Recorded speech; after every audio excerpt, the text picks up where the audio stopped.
de Gmodi, puis mort dans le film, et enfin le facteur X de son pays. Ce joueur, c'est un vrai mort-vivant.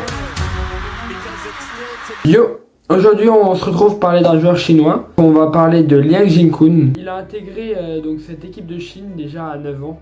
Donc dans le parcours jeune et tout, enfin toutes ces choses-là. Il débute donc sur le circuit senior en 2011, mais il commence vraiment seulement à s'installer parmi les grands noms au championnat du monde de 2019, où il sera médaillé de bronze en simple et en double avec Lin Gaoyuan. Il arrivera notamment lors de ce championnat du monde à se défaire de son coéquipier chinois Fan Zhendong, sûrement l'un des 3 meilleurs joueurs de l'histoire de notre sport. Il s'illustre vraiment avec sa puissance physique, très à l'aise loin de la table, à demi-distance, capable encore d'envoyer d'énormes tops. Sauf que il n'arrivera jamais à s'offrir ne serait-ce qu'une finale d'un tournoi majeur, parce que par exemple en 2021, il gagnera 2 contenders, et c'est des tournois de basse qualité. En 2023, il se fera un star contender et encore un autre contender, donc jamais de finale de grand smash, sauf jusqu'en 2024 où il gagnera le WTA Champions d'Incheon et sera finaliste du grand smash de Singapour. Ce fut enfin son année phare, son année où il s'est développé, et encore une fois il gagnera son titre à Taïwan. Sans oublier qu'en 2023 il a encore fait une médaille de bronze au championnat du monde et une autre en 2025. Sauf que depuis ce milieu d'année 2025, c'est la dégringolade. À l'US Smash, éliminé au premier tour par le français Lilian Bardet. Puis ensuite à l'Europe Smash, éliminé en 8e de finale par le Belge Adrien Rassenfoss. Pas de grosse perf au China Smash, pas de quart de finale, rien du tout. Les WTA Finals, il ne passera pas le premier tour. Et maintenant, début d'année 2026, il n'a pas prouvé. Il a dégringolé de plus en plus, sortant même du top 20 mondial. Mais il a été pris en tant que titulaire dans cette équipe chinoise pour les championnats du monde par équipe à Londres. Et qu'est-ce que ça va donner? Il commence cette compétition en tant que numéro 3, mais dès le départ, il inquiète avec une victoire au 5e set. Il enchaîne ensuite par une défaite contre Oh Jun-sung. Par contre, pour son 3e match de poule, là, sera un peu différent, parce qu'il est opposé au numéro 2 mondial.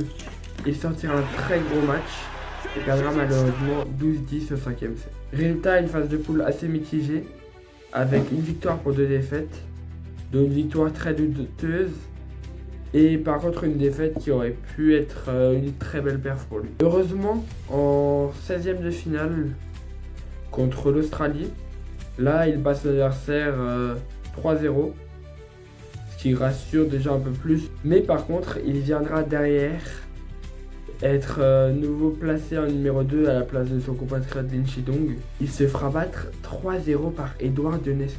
3-0 par un top 50 mondial. Et aucun set serré, 11-5, 11-7, 11-6. Il s'est fait balayer. Vient donc ensuite son match contre la Corée du Sud, où là, il se retrouve au Tan Jae-yoon, mondial. Et là, c'est lui qui gagne 3-0. Et donc là, on se dit en fait, ses performances, ils vont dans tous les sens. Bon, mauvais, bon, mauvais, bon, mauvais, bon, mauvais, enfin. Aucune régularité, il est capable de sortir de très gros matchs comme des matchs médiocres. En demi-finale, il se retrouve à nouveau à la 3e position et est opposé à Alexis Lebrun. Il prend 11-3 et 11-1 dans les 2 premiers sets, et là on se dit c'est foutu pour lui. Dans le 3e, il se bat, et il vient l'emporter 15-13, c'est qu'il n'est pas encore mort. Dans le 4e, il mène 10-3. Il se fait remonter 10-10. Et là on se dit c'est bon, perte de mental, ciao. Et ben non, il gagne 12-10. Et dans le 5e, il gagne 11-2. Et là on se dit mais il revient d'où? Il revient d'où? Début de compétition, il prenait les 3-0 par Eduard Ionescu. Il a gagné 3-2 contre un plus que top 100 mondial. Et là, il vient renverser Alexis Lebrun. Et donc, place à la finale, où il fait son grand retour en tant que numéro 2. Et perd le premier set 11-8. Le deuxième set 11-4. Là, normalement, il va pas refaire deux fois le coup. Et bien si, le troisième 11-9. Le quatrième 13-11. Le cinquième 11-8. Encore une fois, revenu des morts. Ce mec, à chaque fois, est enterré. On ne le voit plus et il revient. Et à la fin de cette compétition, avec la mise à jour du classement mondial, il revient dans le top 20 mondial. Alors maintenant, va-t-il se refaire une place dans le top 10 mondial ou va-t-il continuer sa dégringolade? Cet homme, il a été le facteur X, car contre la France, sans lui, ils auraient sans doute perdu. Contre le Japon, c'est lui qui met son équipe sur de bonnes rails. Parce qu'avec une défaite contre Tomokazu Harimoto, ça aurait pu être tout autre. Ça mettait en confiance le Japon et il suffisait potentiellement d'un autre match pour tout renverser.